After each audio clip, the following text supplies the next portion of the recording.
Okay, so this is from Dan Dimitrov, and he is sending his reflections. I didn't ask him, he just sent it, about what's happening in the country right now and how he's working with it with Dharma practice. And so I thought I would share this with everybody because it's, his way of looking at things is quite helpful. So he says, after the recent events at the Capitol and my initial shock and even outrage, I've been watching my mind carefully. My initial outrage has given way to sadness and, frankly, a feeling of media burnout from the coverage. I'm sure many people feel that. I'm getting pretty tired of well-meaning friends and family sending me videos and articles, the tone of which is, "Can you believe those Trump supporters? How dare they do such a thing? They must be made to pay. Only awful people would do such awful things. Trump too must pay, and we should rejoice in his suffering." Or so we are led to believe. And for a minute there, I was getting right on board with that narrative, but something was pulling at me. It was my inner Dharma voice. I don't know, but something was gnawing at me, telling me, enough already. This is not helpful to my mind. This is not the answer. We can do better than this when it comes to relating to those of differing political views. I can do better than this. So he's relating it to himself.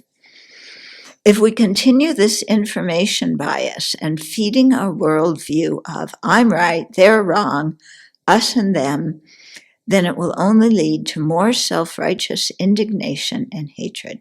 This is not a path I want to go down. So self-righteous indignation, yeah.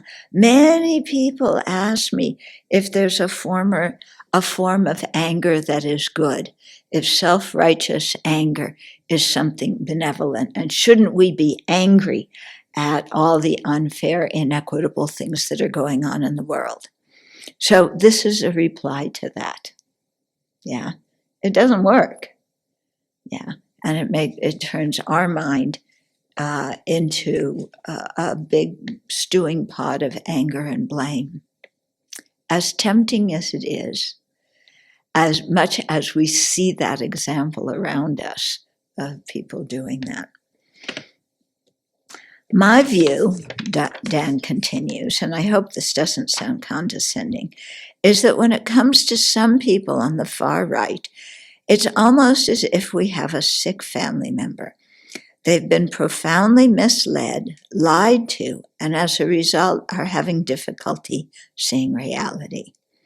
Call it wrong view, but make no mistake, sick or not, they are part of the family of our fellow Americans. We must not give up on them. Recently, I viewed your video about the importance of truth. I truly appreciate what you have taught us about truth.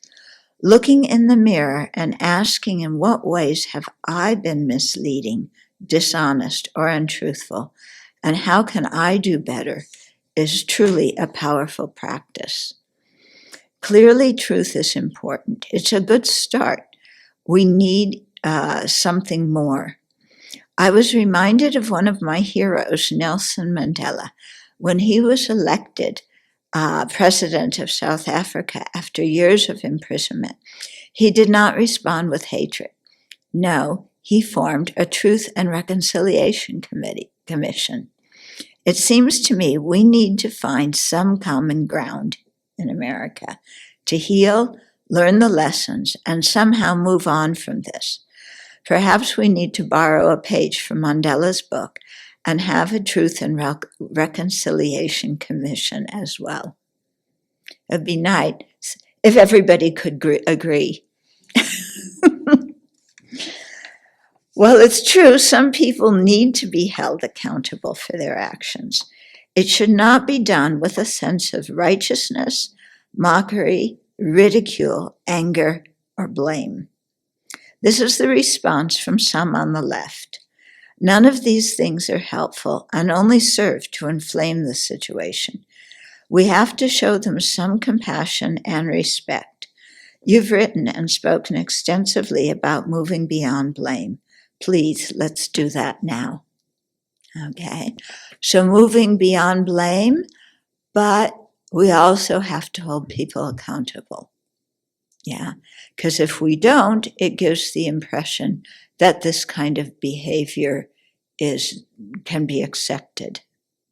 Yeah, I was actually thinking today about how Ford pardoned Nixon, and I think that is what making it so hard now to hold Trump accountable for his actions because of that precedent. But it's important to do, and it's important in our own lives, when we mess up, that we take responsibility and we make amends and we're accountable for our own messes. If I view those who stormed the Capitol and Trump supporters as sick or afflicted with wrong views, then I suppose I need to ask myself, in what ways am I also afflicted with wrong views?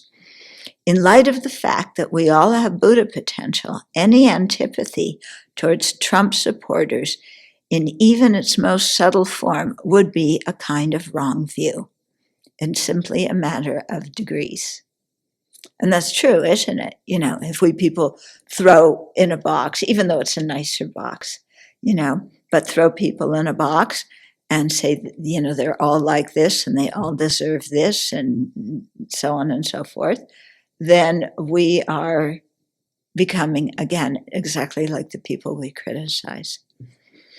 There is no such thing as red America and blue America. There is only purple America. Yeah. Political differences cut through cities, towns, families, friends, neighbors, and so forth. How to divide these. And it's really true. I mean, you hear so many people and their families, they can't talk to family members because of the politics of the country, which is, this was very true when I grew up in the Vietnam days, parents and kids not being able to speak to each other civilly around the dinner table very often. Okay, is more division really the answer? I think not. This call for secession from some on the far right is not an answer. I guess, Texas has wanted to secede from the Union for a while. The South, they've been wanting to do it for a really long time. Maybe that's the call is for that again. We in this country are all interconnected in one way or another. Now more than ever, we need to remember that we are one American family. And more to the point, as His Holiness the Dalai Lama says, one human family. So this is my plea. I am imploring myself and others to strive as much as possible for a show of unity, compassion, forgiveness. Find some ground and don't give in to anger and hatred. Yeah. So we've got to start with that, with not giving in to anger and hatred. And then from there we can go to compassion. You can't go to compassion first and then afterwards give up anger. That's eating dessert before you, eat your main meal. Finally, I remember the inspiring teachings of our great teacher, the Buddha. Hatred does not cease by hatred, but only by love alone. This is the eternal rule. Yeah. So I thought to share what Dan said with all of you, because I think it's quite helpful to be reminded to, when we notice our mind going down the slippery slope of habitual ways of reacting when we disagree with people, especially disagree politically, when we see our minds going down that slippery slope, to catch it and then, change our mind and see it in this way. And so what he said here about seeing the people that we disagree with as people who are sick. And, it comes in one of the thought training verses I can't remember which one, but about, seeing people as being sick with the afflictions. And we, of course, have sometimes been sick with our afflictions. And of course, nobody thinks they're sick, they think they're right. Um, yeah. But, training the mind to see that and then, having some tolerance and compassion for people. Yeah. I remember, I remembered that verse one time many years ago. Somebody came to see me, and she came with her toddler. Her toddler was, I don't know, maybe 2 or 3 at that time, and he was having a fit, and he was hitting his mom, and he was crying, and he was just being belligerent. And she was like so patient with him, you know.